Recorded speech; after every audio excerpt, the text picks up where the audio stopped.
Okay, we will go ahead and get started here. My name is Jamie Staten, and I'm the Family Engagement Specialist here at TRECA.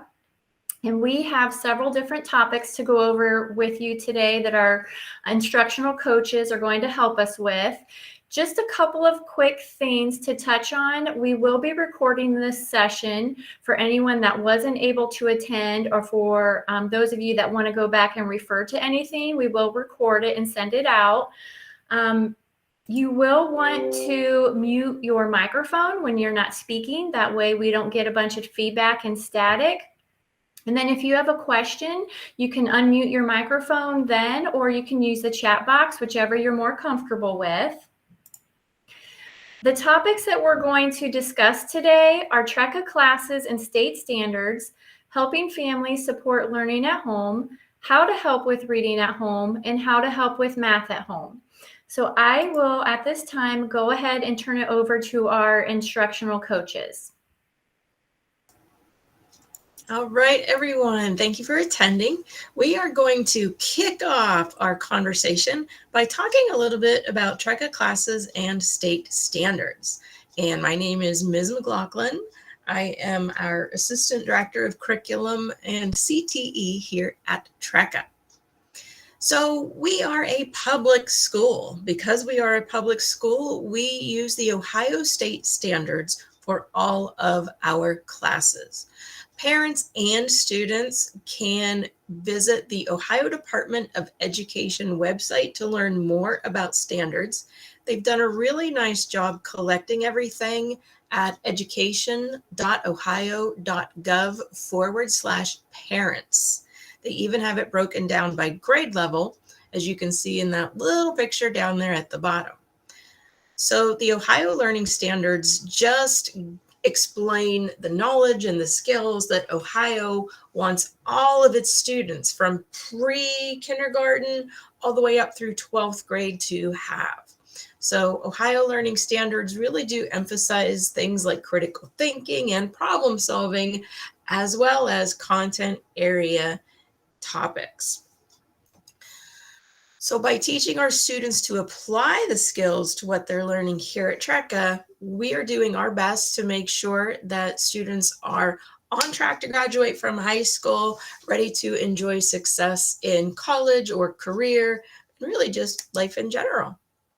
So again, if you go to education.ohio.gov/parents, you will be able to review Ohio Learning Standards for all content areas and grade levels.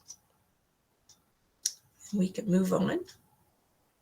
So the other thing to note is that the Ohio Department of Education does update learning standards regularly. So in that tiny little image off on the right, you can see different dates for different content areas and when they were last changed or adopted. Because once you change them, then Ohio has to officially adopt them so that we can implement those new learning standards in schools.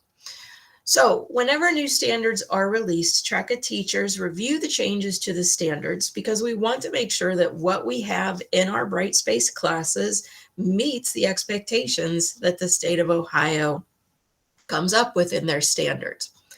When Ohio does update the standards, they do ask for feedback from anyone in the state of Ohio. They'll post it on their website and it will say looking for feedback, and they'll tell you the different standards that they're looking for feedback on. So when you do visit the Ohio website, you will be able to find links to give your feedback. So of course, we don't want to make a lot of big changes in the middle of a school year because we don't want to disrupt student progress. So usually when you come back in the fall, that's when you might see the new information from the new updated standards. But just remember, when a tool no longer works, we absolutely have to quickly change what we're doing to make sure students do not get stuck in a class because of a technical barrier. We can move on, and there we go. We are ready to start talking about helping families support learning at home. Good morning. My name is John, and I'm one of our instructional coaches at TRECA, and my colleague Amy Bull is here, and Amy, I think you're going to be presenting these two slides. I forgot that this part comes first before we talk about English and math. Instructional coaching, that what that means is among other roles we have here at TRECA, we help our teachers to achieve their goals and assist our teachers in learning new technology and new tools that come available. So I'll turn it over to Amy, and then I'll be back with you to talk about English and reading at home. Thanks, John. Can you guys hear me okay? I know I hate people ask that in a meeting, but I just didn't test my mic before I logged back in. As John said, I'm Amy Bulla, the other instructional coaches here, and we work mainly with teachers, but we also teach courses, so we do interact with students as well. And I think one of the reasons why I was chosen to speak about this is that I was a math teacher in high school and 8th grade for my in-classroom career portion. And I had lots of conversations with parents and families about using positive language when speaking about math anywhere. I had a lot of those conversations with other teachers as well, because it matters. The language we use matters. And when the children in our lives hear us saying, I'm just not a math person or a science person, or that's too hard, I can't help you with your homework, they absorb that and they think, well, if it's too hard for my parent or my grandma or my aunt who knows everything, you know, our kids think we know it all, then it's definitely too hard for me. And that's the trying part is the first step, and they really can't learn if they don't try. And what we're here to do is encourage them not to learn quickly or to learn everything, but to just never stop. And so a lot of important language is here in the green column, of course, not the red column, about how you can do that. So if you're, speaking with your child, and children have a tendency to get very frustrated, especially if they started out in, a daycare or preschool or something where everything was blocks and colors and they absorbed it really easily and it was fun.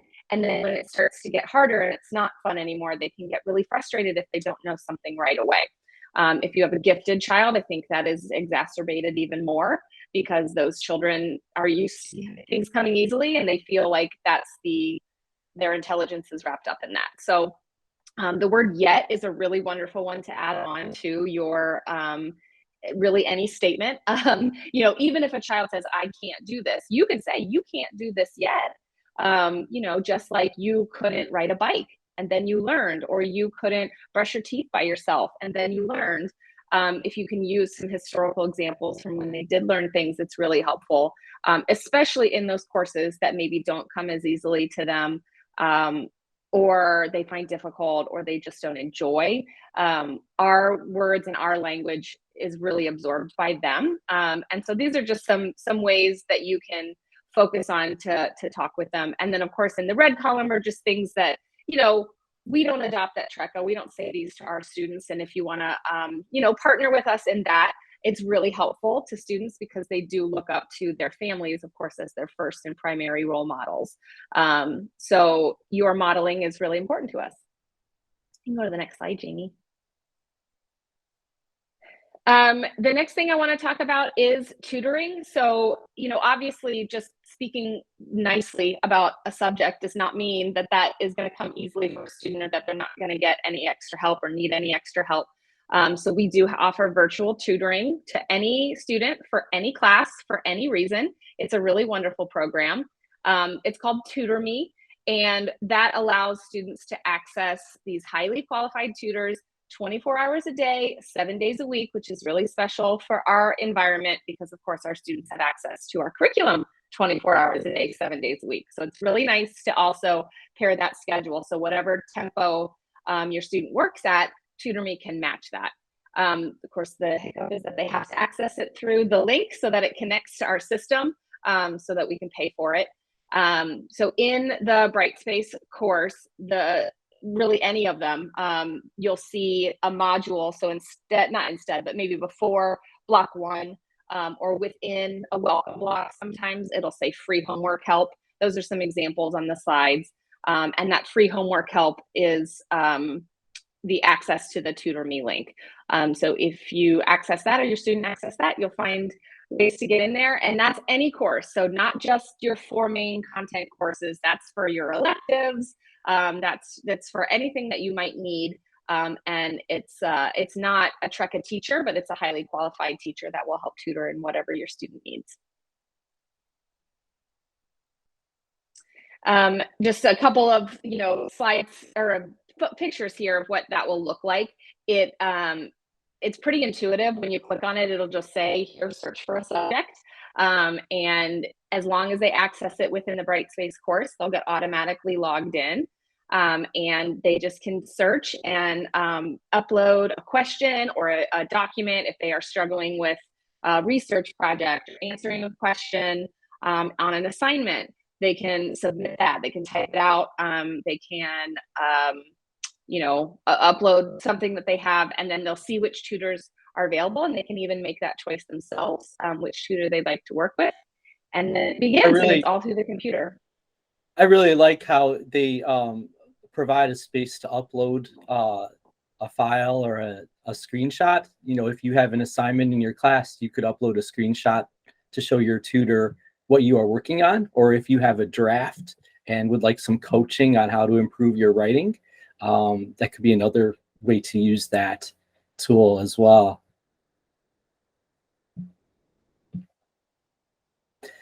And we'll talk for a little bit about how to help with reading at home. So ways families can help, according to research. One way is role model reading, and that's just the practice, the habit of reading to your family often. And when young people, really, when any of us of any age hear read alouds, it expands our vocabulary, and it's a great tool to just build reading into a family habit. And it can be an easy practice because there's no set time that you have to commit to. If you do make your reading a routine, that's something that your student may look forward to and really enjoy. So we'd encourage that, but of course I think you can take advantage of any small amount of time to share to share the joy of reading. It may be the newspaper, it may be a magazine, it may be books from the library or other resources you have at home, or from online. But hearing you read, you're modeling that as a habit and something that's a habit that your student will want to be like you and hear and continue to read. Providing varied reading material. Read for enjoyment, to discover something new, or to gain even more information about hobbies, sports, or other interests. There are many ways you can encourage your student to read and to give them a set of choices, to try to expand their world a little bit more by suggesting maybe a different genre or a different type of reading. Those could be valuable experiences for your student. There are activities that just naturally require reading, and these become excellent practice for young readers. So cooking, reading a recipe, and then following those directions. Building something, whether it's a kite or a like a Lego toy or something that has some written instructions. Identifying, using resources either from a book or from online, like identifying a bird's nest or a shell collected by the beach. Those are all examples of activities that require reading, which is kind of a natural way to take advantage of student interests and encourage them to read more. And we do encourage that routine, because if it's possible for you, having that routine and that set time just encourages that habit and creates some positive anticipation, and students will look forward to that time with you.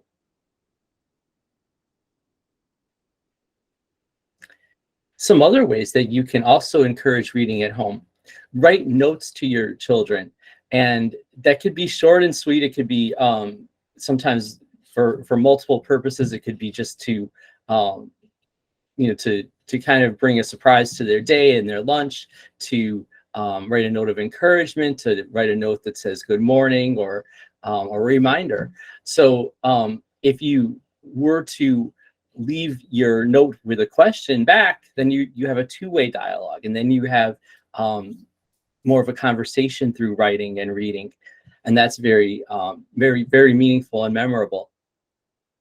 Signing out library books at your public library. Check out books on a regular basis. If your student can go with you, they can select books of their own to check out. You can check with your library about the age where they would be willing to issue your young person their own card. Books can be read together as a family to a younger sibling or independently. We find that many families choose to pick an evening for a device-free, television-free evening, and in those families, they often use that time to read together or do things together, and that makes also for a very special and memorable way to build reading as a habit in your family. Encourage your readers. Always give praise, support, and encouragement whenever you can. If your student is taking on a book that is maybe above their grade level because they're so interested in that subject matter. I know when I was maybe in 4th grade, I had this deep interest in space, and I remember going to the library and there were not that many books on space and constellations for kids. So I ended up reading these books, bringing these huge books home about astronomy that I couldn't grasp all of it, but my mom encouraged me, and we had resources to help look up words, and there were enough illustrations too that were able to help me with the context and to understand what I was reading. So if your student is struggling, remember they may be stretching themselves, and that's that growth mindset that Amy was speaking about a little earlier. So that's something to encourage. Let students follow their interests, and encourage them, whether the reading is something of their own choice or if it's something that it's from school and it's something they just have to put their heads down and really focus on and work hard on to complete. Encouragement helps make that a lot easier. A Navi fact: offline reading time can be submitted into our Evolve family portal as learning time. The only thing I would say about that is please make sure that when you type in your description into the Evolve portal, make sure that you're really being very clear that this is offline reading time that you're submitting, and here is what we read. Here's why it applies to this class. So if it's an English language arts class, your teacher may be able to approve reading that's in a wide variety of contexts. If you're submitting it for a different course, you may have to really share with that teacher why you're submitting it to that course. But let them know, I think, especially that it's offline reading, so then it's clear and your teacher will understand your purpose for submitting it to the portal. How to help with reading at home. And we have a few other ideas here of ways that you can support your student. Encourage note-taking. When students are reading, they can write definitions, they can copy problems, they can take notes of words that are new, concepts that they're reading, and they can take notes whether that's on paper or in their computer or on any device. We have Google Drive for every student here in our district, so you can your student can use Google Drive to keep notes.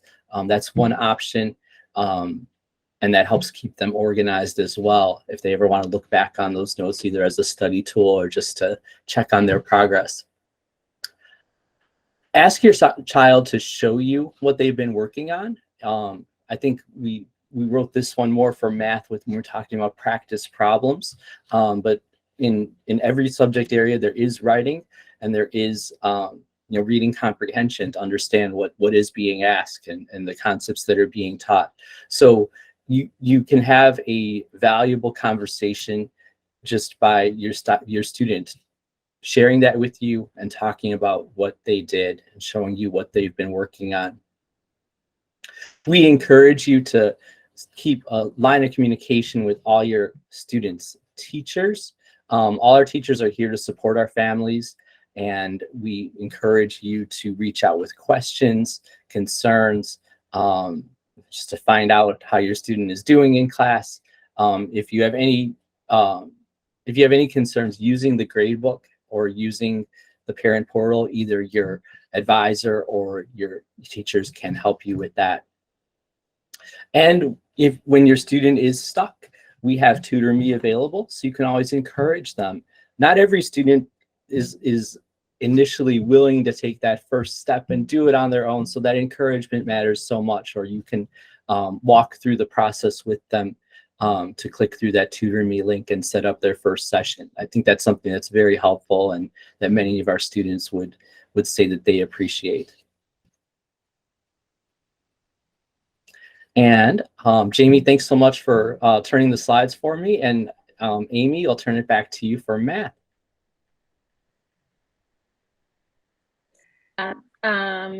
So there are a lot of ways to help homes.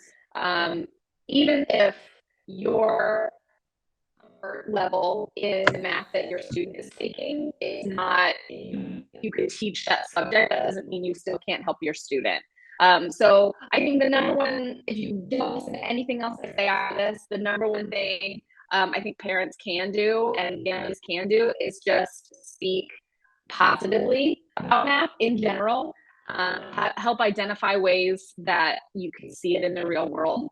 And I think that's just the most important thing you can do. The ability for your student to take notes is really important, and that depends on your student's comfort level. Some students really like to use like a Google Doc and type things. For math, I think it's a little bit easier, especially once you get into the upper levels, to be able to write with, just traditional pen and paper, just because there are some funky ways of notation that it's really difficult and takes a lot of time to do when you're typing. It's not impossible, but it's another challenge. So if you've got the ability to get your student a notebook that they can have just dedicated for their math classes, and encourage them to use that to capture what they're learning, whether it's the practice problem set or if they're in a live session, to kind of write down the steps, because they can refer back to all of that anytime that they need to in their courses.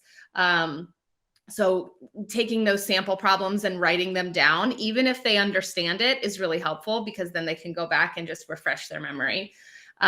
Same thing as with reading, showing you their completed, body of work, whatever that is. If it's a practice problem set, if it's, something that's assigned by their teacher, or even if it's just something that they've worked on, or a discussion board that they're part of, or a project. Our math teachers have been really great about introducing some different projects, math-based projects, cross-curricular projects. And so they have those in the courses. And if your student can share those with you, it's wonderful. Of course, communicating with your child's teacher, especially if your child is struggling, they are meant to partner with you, and you don't have to approach it from, I can't help them, please help them, but as more of a team effort on like, what can we do together to help this student succeed? Because that is the number one priority of our teachers all across the grades. Is to see our students succeed and succeed well. So teachers really are jumping at the chance to do that. And then, of course, going back to Tutor Me, it's a service that's available, and it's really wonderful. It's in all of the math classes. So if your student really does think that they would benefit, or you think they would benefit from just a little extra practice, those tutors will use practice problems. They'll show things in a different way. They'll use different language. And the way that a student is going to absorb a certain concept, especially when it's kind of procedural, the way that math can be really helpful. Just hearing it in a different way makes it click. And once it clicks, then they can move on. You can go to the next slide, Jamie. These are a couple of resources that you'll see peppered in math classes. These are really popular ones that a lot of the teachers will use, and they're free. So even if they're not posted in the classroom, these are always available for students. Khan Academy is kind of an instructional video. The thing I like about Khan Academy is that there's not a lot of distractions from whatever the procedure it's talking about. It's not a lot of big concepts, but it is a lot of this is how you work out this problem. And it's a black screen with different colored writings, which I find very appealing visually. And they've got practice problems built in that are multiple choice. And then if your student gets something wrong or enters something in incorrectly, it will then tell you how to fix it, which is pretty cool.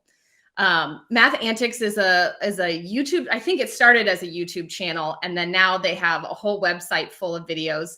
They're really accessible for students. They're fun. They're very well produced. And the guy who does the main, speaking says things very clearly and in a way that makes a lot of sense. And that's for 2nd to 8th grades. It goes into a few, at least the last time I looked, it went into a few algebra, pre-algebra concepts.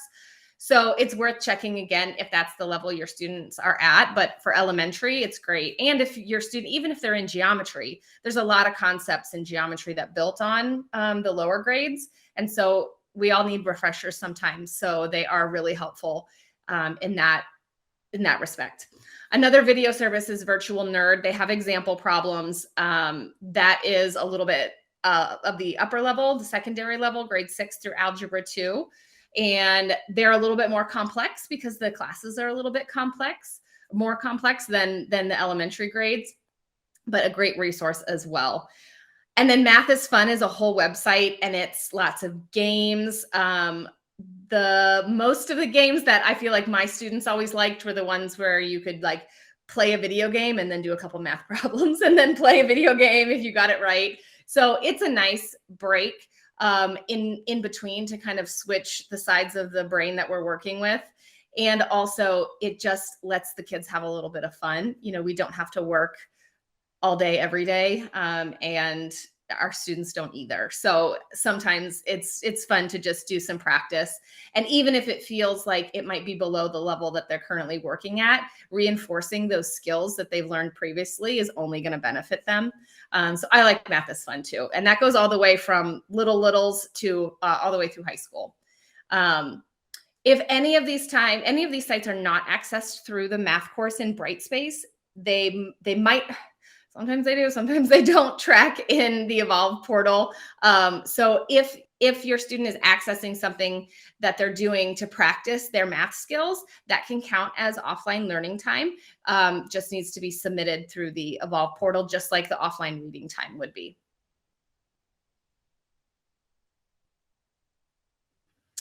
There's a couple of other resources that don't take a subscription. And these are all linked right here. Mashup Math, Moo Moo Math, they all have really funny names. Math and learning videos for kids, a little bit more straightforward. Professor Dave Explains, that's a YouTube channel, or was a YouTube channel. Nancy Pie, those are for high school levels, mostly algebra concepts, I think, if I remember correctly. It's been a while since I was way up on all of these. And then, of course, there's the state testing resources. There's practice problems on the Ohio Department of Education's testing website. And then there's a testing calculator. So the students that get calculator access, which is 6th through 12th grade, they all get them, right? Is that right? Yeah, okay. They can access that calculator and practice with it, which is really helpful. So then when they get to the test, they don't have to spend any of their time trying to figure out how to work the buttons, and they can kind of see some of them are not quite so obvious that you can, use a parentheses to show a complicated division problem and things like that. So that's great practice, especially if your student has any kind of testing anxiety or just is stressed at any point about state testing. Just showing them what to expect can be really helpful.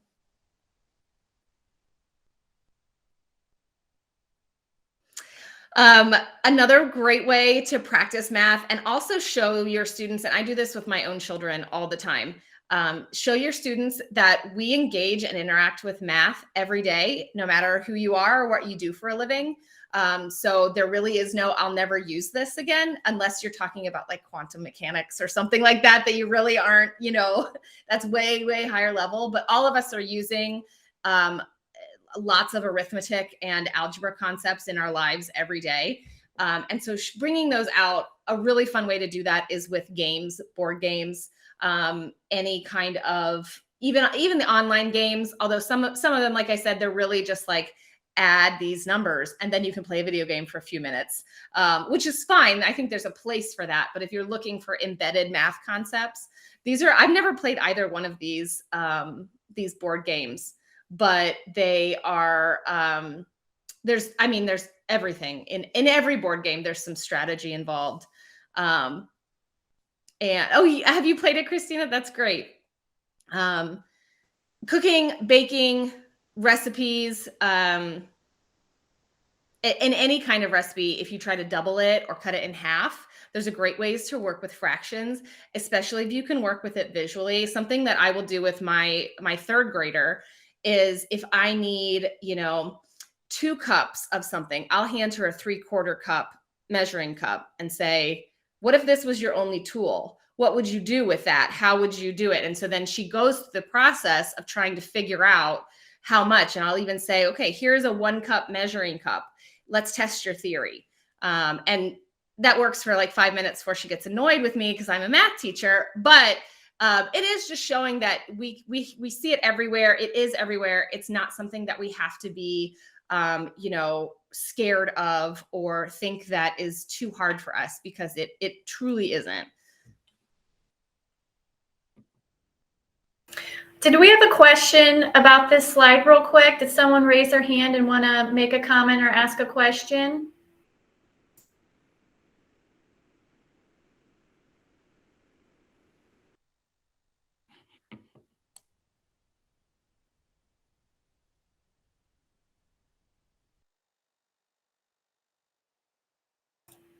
Okay, never mind. You must have answered it. Something also like about math games and board games. One year I did testing at the Alliance Public Library. They actually have games that families can check out. So if you don't own board games, check out your local library to see if they have any available, because some libraries have absolutely amazing resources. My own public library does not rent board games, but that one in Alliance, they had a just fantastic selection of games. And I've been playing Racco for, my daughter's 31. I started when she was 8, so a very long time. I used it with all the kids in the family. And even some of those really old-fashioned games like Monopoly, they still involve counting. They involve, making change, counting money, multiplying. Any game that has a scorecard where you're having to tally points, and in good competition, you're always wondering if the other person's score is accurate, so your student can check everybody's scores, make sure that their win is legitimate. But any game that has numerical scores or involves money, involves geometry, involves shapes, you're getting some math practice.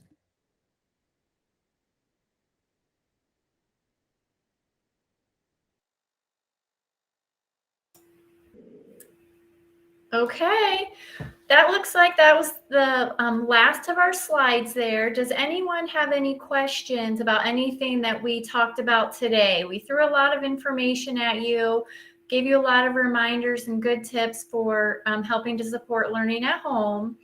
Does anyone have a question about anything that we talked about today? I have a question. My name is Shanina, and my daughter's in the 6th grade, and we just started probably we've been doing this maybe a month now. But I wanted to know, I can't see on there like how to like check her progress. Like how to let's say, because she's been, doing the times that she's supposed to be on there, but it looks just like when we go in, I don't know, where do I go to check the courses? Do I just click on the courses? Or is this a question I don't know. No, this is a Oh. perfect place to ask that Okay. question. So what was your daughter's name again? Kennedy Hunter. Hunter. Okay. Mhm. So yes, there are a couple different places in the Brightspace class you could go to. Mhm. First place I would tell you to look is that grades page, because that will at least show you where her latest graded items are in terms of, the blocks and the weeks in a course. Mhm. If you would like, one thing I could do for you, I could make you a short video from her perspective in Brightspace to show you what you could do in order to kind of see, where she's at in the course. Okay. Yes, I would love that. Okay. And you said 6th grade, right? Mhm. Okay. Thank you. I will email that to her account. Okay. And then you'll be able to get it there. Okay. All right, cool. Thank you. Okay, do we have any other questions for today? We do have a quick survey that we would like you to fill out. I don't know if someone's able to copy and paste it and put it in the chat, as well as I will be emailing it to everyone that attended today also. So that is it for our session. We want to be respectful of everyone's time. So thank you for joining us.